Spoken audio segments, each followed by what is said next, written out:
ओम नमः सदेव्य। कीर्त्या महत्या भुवि वर्धमानं तं वर्धमानं स्तुतिगोचरत्वं निनीशमस्मो वैमध्यवीरम् विशीर्णदोषाशयपाशबन्धुं विशीर्णदोषाशयपाशबन्धुं। पंच परमेष्टि भगवान की, वर्तमान शासन नायक तीर्थंकर भगवंत महावीर स्वामी की, परम पूज्य आचार्य भगवंत गुरुवर विशुद्ध सागर जी मुनि महाराज की, परम पूज्य मुनि श्री सुप्रभ सागर जी महाराज की, 3 करोड़ मुनिराजों की।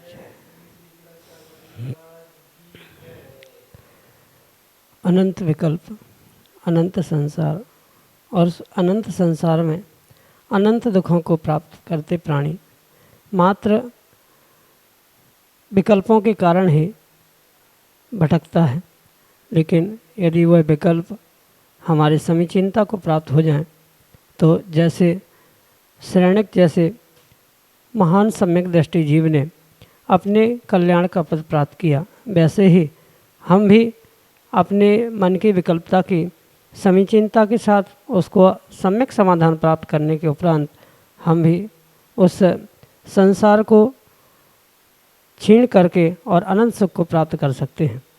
ऐसी वह विधा जो तीर्थंकर भगवंतों ने हमें प्रदान की थी, उस विधा को परम पूज्य आचार्य भगवंत गुरुवर विशुद्ध सागर जी महाराज के मंगल सभा शिष्य, उन्हीं के सुयोग से परम पूज्य मुनि श्री सुप्रभ सागर जी महाराज आगम के परिप्रेक्ष्य में आपको प्रदान करते हैं।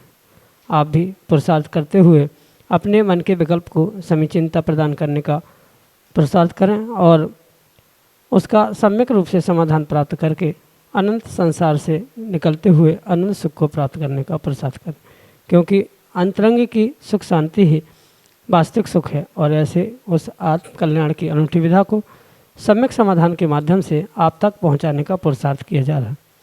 प्रारंभ करते हैं आज का सम्यक समाधान। और आज के पहले विकल्प के लिए बीना मध्य प्रदेश से जय कुमार जैन महाराज श्री के श्री चरणों में बारंबार नमोस्तु निवेदित करते हुए अपना समीचीन प्रश्न रख रहे हैं कि महाराज जी, धर्म, आचार और श्रावकों आदि को न्याय शास्त्र का अध्ययन करने की क्या आवश्यकता है एवं न्याय शास्त्र के प्रारंभिक ग्रंथ कौन कौन से हैं? हमारे समीचीन विकल्प का सम्यक समाधान करने की अनुकंपा करें। नमोस्तु महाराज जी, नमोस्तु। ओम नमः सिद्धम। परम पूज्य आचार्य भगवत गुरुवर विशुद्ध सागर जी महाराज की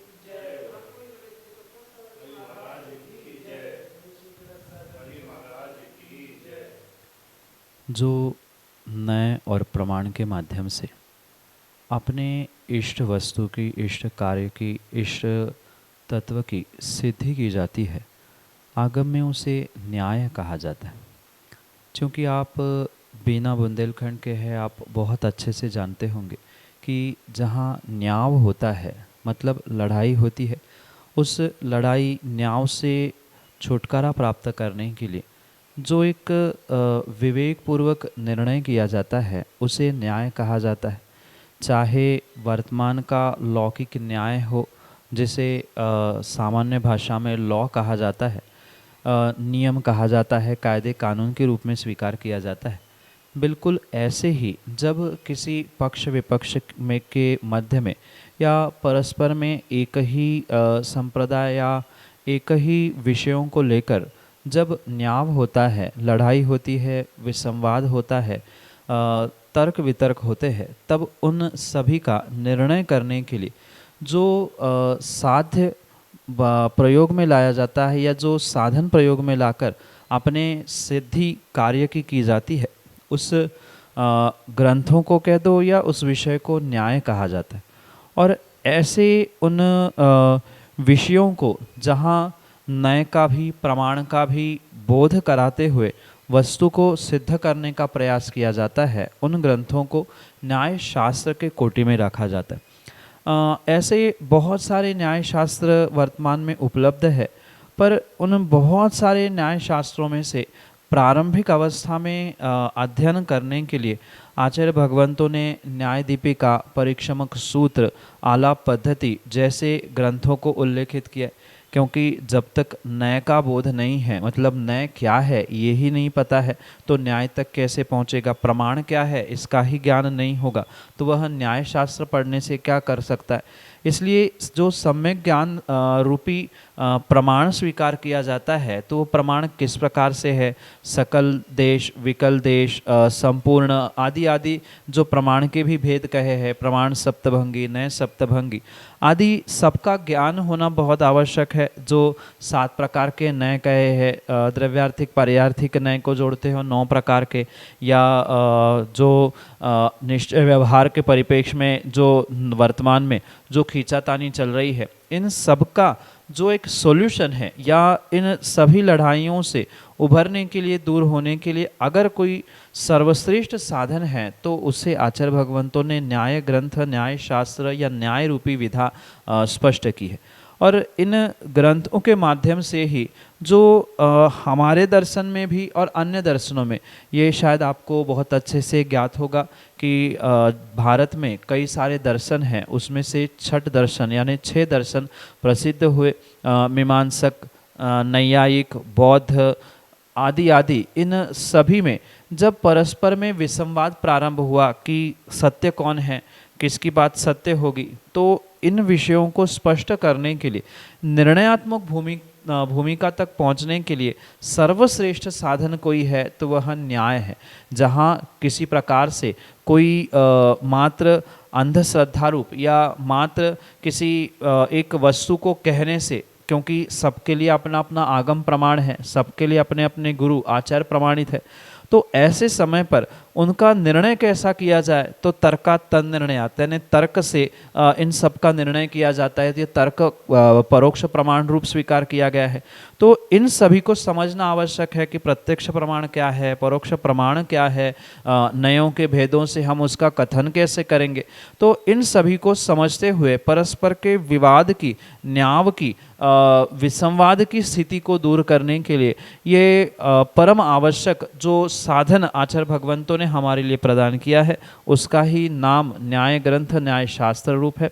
जैसे न्याय दीपिका, परीक्षमक सूत्र, आलाप पद्धति, ऐसे अनेकानेक और भी ग्रंथ आचार्य भगवंतों ने प्रदान किए। क्योंकि बहुत लंबी चौड़ी इसकी लिस्ट हो सकती है, नए के विषयों को बताने वाले बहुत सारे ग्रंथ हैं, साथ में उन न्याय को भी, मतलब न्याय के साथ साथ न्याय तक पहुंचाने वाले भी बहुत सारे ग्रंथ है, प्रमेय कमेर मार्तंड है आदि। इन सभी ग्रंथों को पढ़ना तो आवश्यक होगा ही, तभी न्याय का पूर्ण रूप से निर्णयात्मक, निश्चयात्मक ज्ञान होना संभव है। पर अगर प्रारंभिक अवस्था के ग्रंथों की बात कहें तो सबसे पहले आलाप पद्धति, परीक्षमक सूत्र, इन ग्रंथों के माध्यम से हम इन नए प्रमाणों को समझने का पुरुषार्थ करें। उसके बाद न्याय दीपिका, जहाँ स्पष्ट ग्रंथ का ही नाम आचार्य भगवंत ने लिखा है कि न्याय दीपिका, जो न्याय के लिए दीपक के रूप में, एक सन्मार्ग दिवाकर के रूप में हमें संबोधन या मार्गदर्शन प्रदान करता है, वह न्याय दीपिका रूपी ग्रंथ है। ऐसे अनेकानेक और भी ग्रंथों को समझते हुए न्याय का यथार्थ निर्णय किया जा सकता है। यही आपके लिए सम्यक समाधान।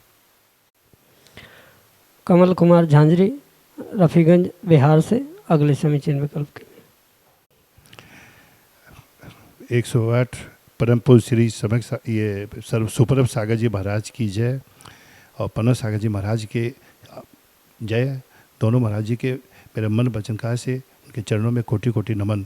एक मेरा एक शंका है कि वेदी में 10-15 भगवान होते हैं, शांतिनाथ भगवान, हरनाथ भगवान होते हैं, 15 भगवान होते हैं, लेकिन उनके एक ही कपड़ा से प्रक्षाल क्यों होता है, अलग अलग क्यों नहीं होता? जैसे हम लोग अपने जितने सदस्य अलग अलग कपड़े से, अलग अलग कपड़ा सबकी व्यवस्था होती है, टॉवल की व्यवस्था होती है, लेकिन ये 3 लोकनाथ का एक ही कपड़ा से प्रक्षाल ऐसा क्यों होता है? और गीला सूखा होना चाहिए कि नहीं होना चाहिए, ये मेरी एक शंका है कि समाधान करें। नमस्ते।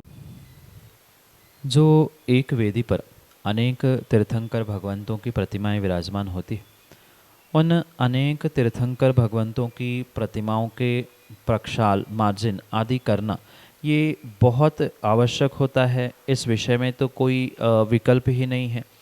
पर इन बातों को लेकर जो कई बार ओहापोह होता है, विकल्प उठता है कि प्रतिमा तीर्थंकर भगवंतों की अलग अलग है, तो अलग अलग तीर्थंकर भगवंतों की प्रतिमा के लिए अलग अलग अंगूठी रखनी चाहिए, क्योंकि तीर्थंकर भगवान हैं, एक दूसरे की अंगूठी एक दूसरे को कैसे स्पर्श किया जाए, इनके चरणों से लगी हुई पुनः उनके शरीर पर लग रही है।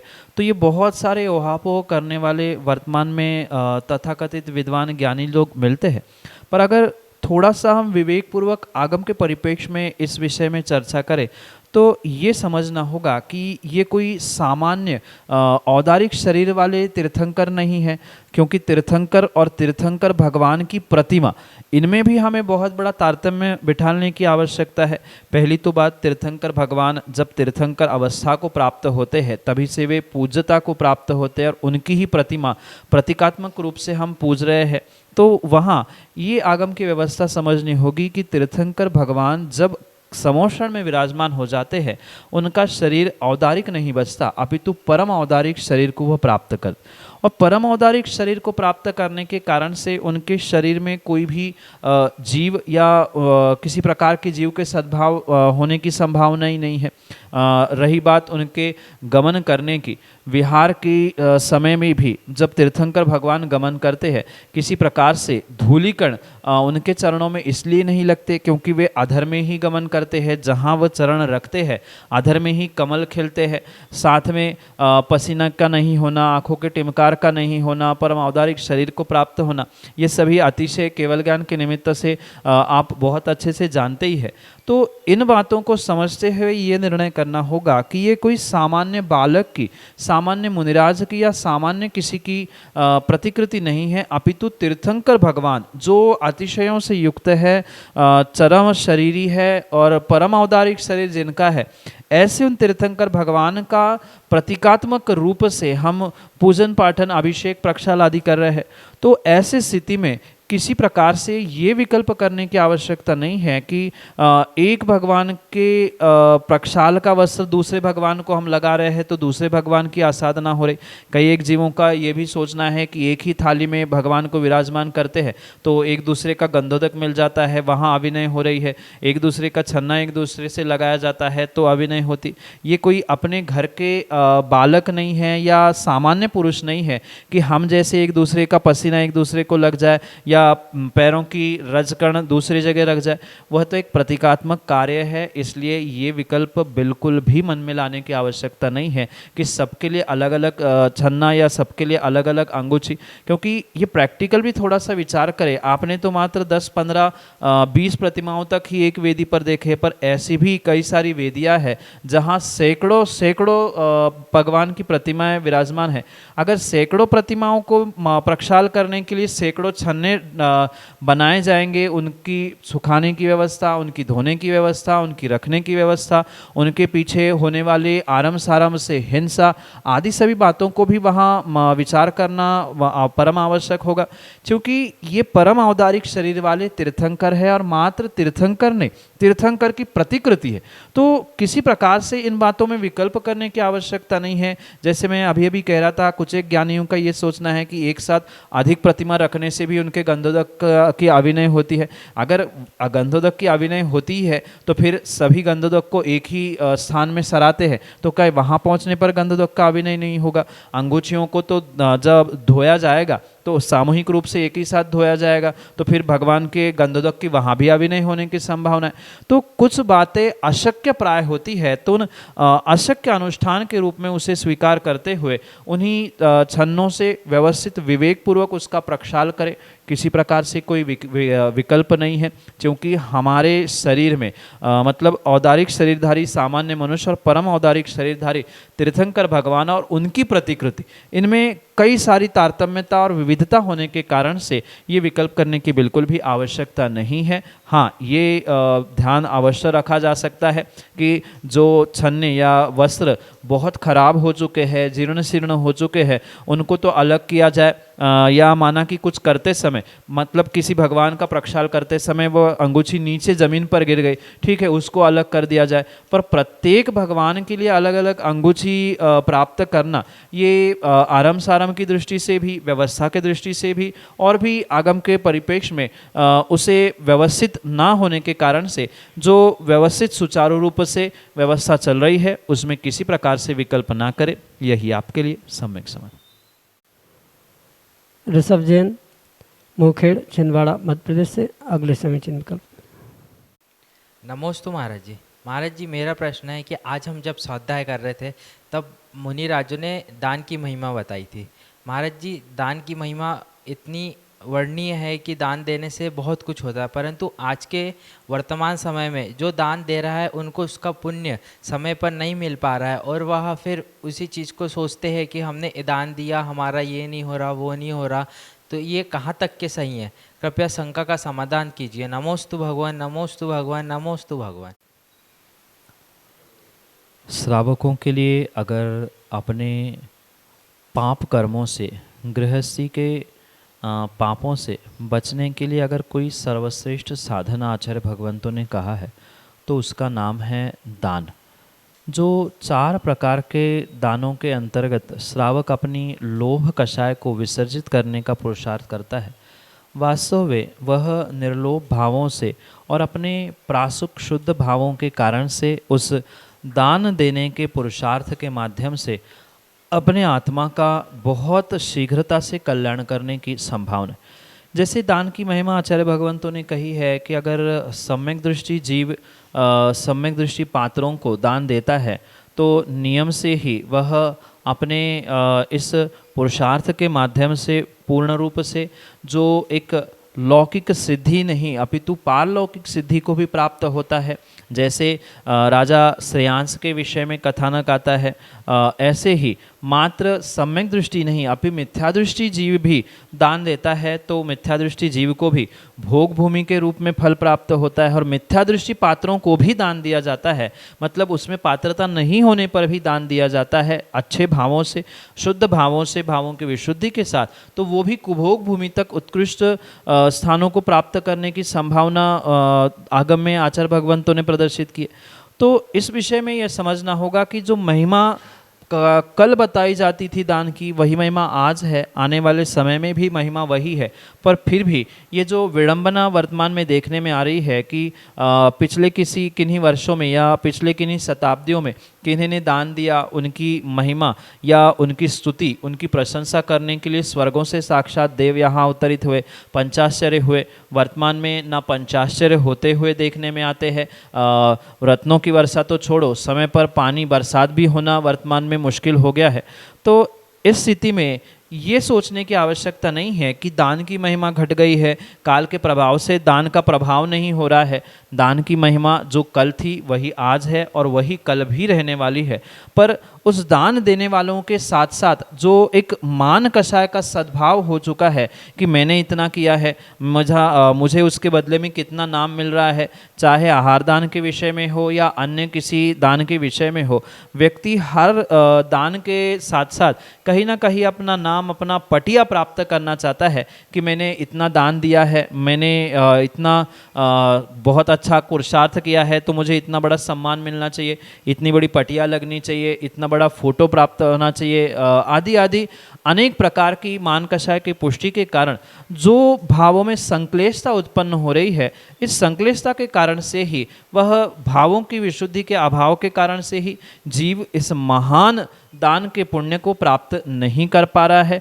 और ये संक्लेशता ही जीव की उस दान के पुण्य को अपने आप खाई जा रही। चाहे आहार दान के विषय में हो, आहार दान भी व्यक्ति इसी अभिप्राय से लगाता है कि नहीं, हमारे घर में तो पहले दिन आचार्य भगवान के ही होने चाहिए, माना कि संग के किसी अन्य मुनिराज के या शुल्लक आदि के हुए तो पूरा दिन मन ऐसा ही होता है, अरे यार उनके यहाँ आचार्य महाराज के हुए, हमारे यहाँ तो हुए ही नहीं, या कभी हो गए तो ये खुशी होती, देखो किसी के यहाँ नहीं गए, मुझे तो आचार्य महाराज का पड़गान मिला आदि। किसी प्रकार से यहाँ अगर मान की पुष्टि या मान की पुष्टि ना होने से होने वाली संक्लेश परिणामों की अगर प्रधानता है, तो जीव किसी प्रकार से उस दान की महान पुण्य को प्राप्त करने की बिल्कुल भी संभावना नहीं होती।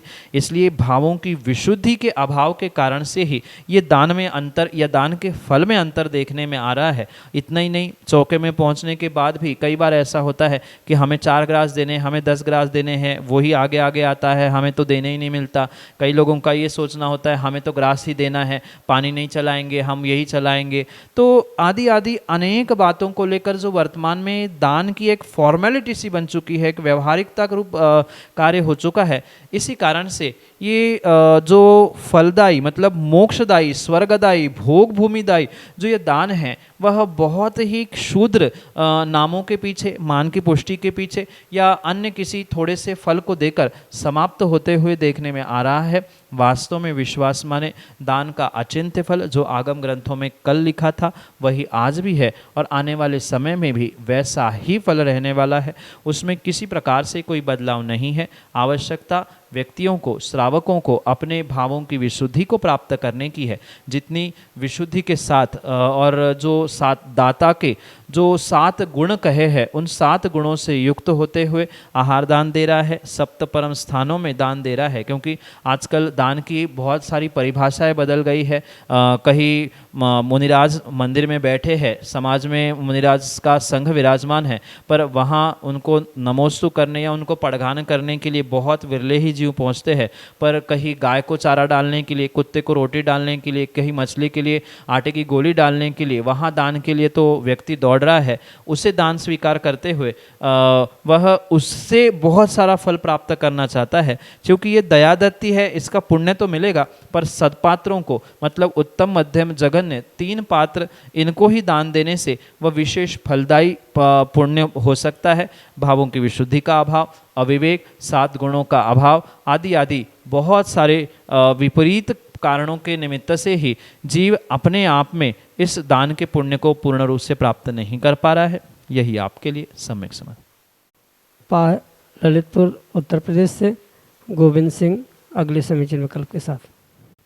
दोनों मुनि महाराजों के चरणों में नमोस्तु नमोस्तु नमोस्तु। महाराज जी, हमारा प्रश्न यह है कि हमने चलते हुए रास्ते में देखा कि वहाँ पर मनुष्य पैसे कमाने के चक्कर में बेजुबानों पर बहुत सारी सवारियाँ लाद कर उनसे पैसा कमा रहा है। उसका तो पाप का कर्म उदय हो रहा है, लेकिन मनुष्य अपने पाप कर्म का बंद कर रहा है। इसके लिए हमें मार्गदर्शन करें। नमोस्तु नमोस्तु नमोस्तु।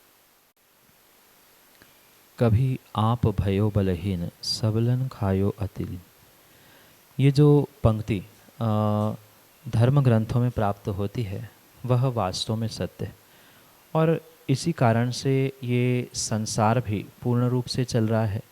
कभी सबल बनकर जीव दूसरों को परेशान करता है, दुख देता है, और वही कर्म बंध, कर्म आश्रव पाप के रूप में प्राप्त करते हुए आने वाले समय में जो पिछली पर्याय में निर्बल था, दुर्बल था, जिस पर अत्याचार किए जाते हैं, किए गए थे, वही अगली पर्यायों में सबल बनता है, बलवान बनता है, और जो पहले बलवान था उसका बदला वह अगली पर्याय में लेता है। और यही सिलसिला आज से नहीं अपितु अनादिकाल से चल रहा है, जिसके साथ पूर्व जन्म का ऐसा नियोग था। मतलब आज जो आपने टांगे आदि के माध्यम से दृश्य देखा, वहाँ सत्यता दोनों प्रकार से समझने की आवश्यकता है कि कहीं ना कहीं उस घोड़े का पूर्व कर्म का उदय था, उसने पिछली पर्याय में इन इन जीवों को, चाहे वह चालक हो, चाहे मालिक हो, चाहे बैठने वाले के जीव क्यों ना हो, कहीं ना कहीं उनका पिछले जन्म का संबंध था, क्योंकि इतने सारे टांगों में वही जीव उन्हीं टांगों पर, उन्हीं घोड़ों पर ही क्यों सवार हुए। कई बार तो ऐसा होता है कि 2-2 4-4 दिन उन टांगे वालों पर कोई बैठता ही नहीं है और किसी टांगे पर पूरे दिन आदमी सवार होते हुए देखने में आता। तो ये पूर्व जन्म का कुछ ना कुछ उन जीवों का उस घोड़े से, उस मालक से कहीं ना कहीं संबंध हुआ करता है। उस घोड़े को या उस घोड़े ने कभी पिछली पर्याय में इन सबको सताया था, जिसका बदला लेने के लिए इस पर्याय में वह बलवान बनकर, मनुष्य बनकर उसको दुख दे रहे हैं। और ये भी स्वाभाविक सी बात है, उसका तो कर्मोदय चल रहा है, पाप कर्म उसका निकल रहा है, मतलब पाप उदय में आ गया, उसका कर्म छूट गया। पर जो पुनः सबल बनकर, मतलब मनुष्य बनकर उस पर बहुत अति भारारोपण कर रहा है, मर्यादा से ज़्यादा उस पर वजन लाते हुए पैसे धन कमाने के लिए विपरीत कार्य कर रहा है, स्वाभाविक सी बात है उसके लिए कर्मबंध होना, अगली पर्याय में उसे पुनः उसी प्रकार से दुख भोगना, ये अनादि से चलता हुआ संसार है। अभी उसने उनको सताया, अगली पर्याय में वो पुनः उनको सताएंगे, उसका बदला पुनः वो उसके अगली पर्याय में लेता रहेगा। यही सिलसिला अनादि से चलता आ रहा है। जब तक जीव इस बात को, इस रहस्य को नहीं समझ पाता है, तब तक इस संसार की श्रृंखला से, इन दुखों की परंपरा से वह कभी भी छूट नहीं सकता। एक कर्म की निर्जरा कर रहा है तो दूसरा कर्म का बंध कर रहा है। वह कर्म की निर्जरा करते समय भी अगर वो घोड़ा ये सोचता है कि मैं देख लूँगा अगली बार, या किसी अन्य प्रकार से कुछ भी वह विचार करते हुए मन में कर्माश्रय को प्राप्त कर रहा है, तो नियम से वो भी कर्म बंध करेगा। और जो ये सोच रहा है कि देखो मैंने तो अपना काम कर लिया, अब उससे क्या मतलब, या उसका मैंने उपयोग कर लिया, तो उसने भी कर्म बंध किया। कर्म बंध तो दोनों का हो रहा है, पर किसी का पाप की निर्जरा के साथ हो रहा है तो किसी के पाप के बंध के साथ हो रहा है। यही आपके लिए सम्यक समाधान।